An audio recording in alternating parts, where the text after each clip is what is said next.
Imagine a world where the Mediterranean was not a barrier but a highway. In the year 1250 BC, humanity had reached a peak that seemed impossible to surpass. This was the Late Bronze Age, a world ruled by three giant brothers. In the south, Egypt was at the height of its power under the 19th dynasty.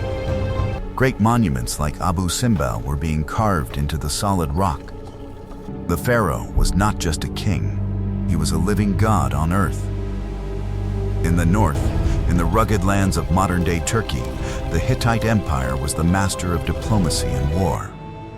Their capital, Hattusa, was a fortress city with walls so thick they could withstand any siege.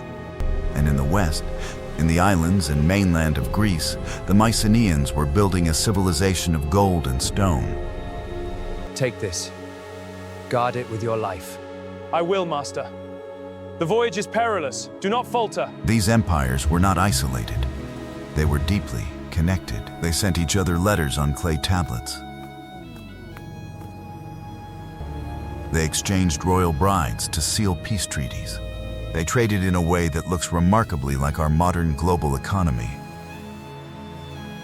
The secret to their entire power was a single metal, bronze. But to make bronze, you needed two ingredients that were rarely found together: copper and tin. Copper was plentiful in the island of Cyprus. But tin was a mystery. It had to travel thousands of miles across dangerous mountains. From the mines of Afghanistan, from the distant edges of Europe. This meant that the entire world was held together by a single fragile chain of trade. If the ships stopped sailing, the chariots would stop moving. The tools would stop being made. The civilization would simply stop. They were living in a perfect golden web. But they did not realize how thin the silk of that web actually was. This is where our story begins. At the peak of human glory, unaware that the clock was ticking down. Civilizations do not usually die because of a single battle. They die because the foundation beneath them begins to rot. Around the year 1200 BC, the very climate of the Earth began to betray humanity. Scientists today have analyzed the ancient pollen and the tree rings from that era. They found evidence of a mega-drought that lasted for nearly 300 years. Imagine the great rivers, the Nile, the Tigris, and the Euphrates. The lifeblood of these empires began shrinking every single year. The grain harvests failed again and again. In the clay tablets found in the Hittite archives, we see the first signs of panic. A king writes to his ally, "There is no grain in our lands. Send food, or we will all perish." When the people are hungry, the social contract breaks into pieces. The kings in their palaces were still trying to live in luxury, but the peasants outside were starving in the dust. Internal revolts began to bubble under the surface of every major city. The common people started to believe that their gods had abandoned them. And then, the earth itself turned against them in a final violent act. Between 1225 and 1175 BC, a series of catastrophic earthquakes struck the Mediterranean. The fortresses are falling! This is the end! It was not just one quake. It We was have what to move! historians call an earthquake storm. The massive stone walls of Mycenae, Tyrants and Troy were shaken to their foundations. Empires were now starving, broken, and physically weak. The golden web was tearing apart. And that is exactly when the phantoms arrived from the horizon. From the horizon, black sails began to appear in numbers never seen before. These ships did not carry the flags of any known nation. The Egyptians recorded their names as the Peliset, the Sheridan, and the Luca, but to history, they are known by a much more terrifying name: the Sea Peoples. They were not just an army. They were a migration of desperate, hungry people. Driven by the same climate collapse, they moved across the sea like a forest fire. They hit the Mycenaean coast of Greece first. One by one, the great palaces were put to the torch. Archaeologists find a burn layer in the ruins of every major city from this time. The defenders of the city of Pylos knew they were coming. We found tablets where they frantically tried to organize their chariots, but it was too late. The sea peoples moved like a tidal wave. After destroying Greece, they turned their fury toward the Hittite Empire. The great city of Hattusa, the heart of the Hittite world, was burned so badly that the stone walls literally melted. Next was Ugarit, the richest trade city on the Mediterranean coast.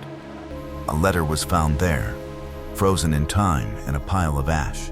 The king was pleading for help because his troops were away fighting on another front. The help never arrived. Ugarit was erased from the map in a single night. The sea peoples were the final executioners of a world that was already dying from within. By the year 1175 BC, Egypt was the only giant left standing in a world of ruins. The pharaoh Ramses III knew that the end was near. He knew that if he did not stop the sea peoples, humanity would have no future left. He gathered every soldier, every farmer. Steady your grip, boys. Breathe deep, aim true. Fear will pass. Every boy who could hold a bow. He met the sea peoples in two massive, desperate battles. The final confrontation took place in the Nile Delta. The Egyptians used their superior knowledge of the river. They lured the massive ships of the sea peoples into narrow, shallow channels. Then they rained fire and thousands of arrows upon them from the river banks. Egypt won the battle. The sea peoples were pushed back. But it was a hollow, bitter victory. The cost of the war had completely bankrupted the Egyptian treasury. The trade routes were gone. The tin mines were closed. The copper was no longer arriving. Egypt survived the invasion, but it was no longer a superpower. The pharaoh could no longer even pay his own tomb workers. This led to the first recorded labor strike in human history. The Great Bronze Age was officially over. The lights of the world were going out. What happens when a global world collapses? It does not just become poor, it forgets. In Greece, the art of writing literally vanished from the face of the earth for 400 years. The people who survived the fires and the droughts fled into the high mountains. They lived in small, miserable mud huts. They stopped making beautiful pottery. They stopped building with stone. They looked at the massive ruins of the Mycenaean palaces and could not believe that humans had built them.